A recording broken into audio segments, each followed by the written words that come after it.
भूमि दान करने से दोनों ही जगह रहने के लिए जगह मिलती, माने भवन मकान बनता है। इसलिए भूमि का दान करना चाहिए। इस लोक में भी प्रतिष्ठा होती है और परलोक में भी प्रतिष्ठा स्थापित हो जाती है।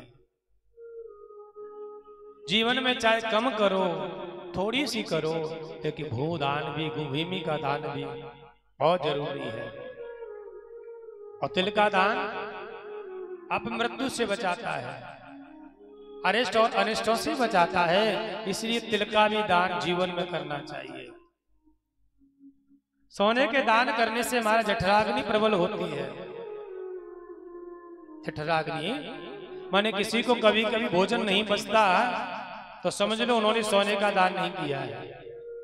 सोने के दान से हमारे जीवन में जठराग्नि प्रबल होती है और शरीर की पुष्टता प्राप्त होती है, ऐसे समृद्धशाली शरीर हो जाता है। घी के दान से हमारे शरीर में शक्ति प्राप्त होती है। घी का दान करना चाहिए। वस्त्रों के दान से आयु बढ़ती है। वस्त्र दान करें और वस्त्र दान करने से हमारी आयु बढ़ जाती है। धान्य माने अन्न का दान करने से हमारे जीवन ऐश्वर्य बढ़ता है और अन्न का दान करने से हमारे जीवन अन्न की प्राप्ति होती है।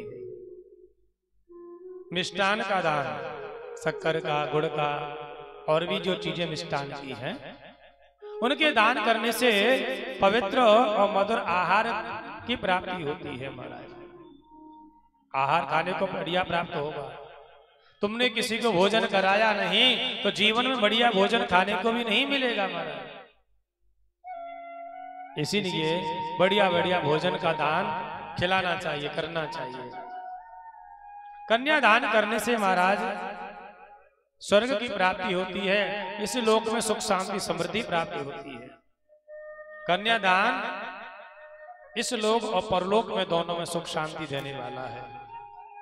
मृत लोग अपार सुख शांति की प्राप्ति कन्यादान से होती है। समझ हर चीज का दान की अपनी महिमा है।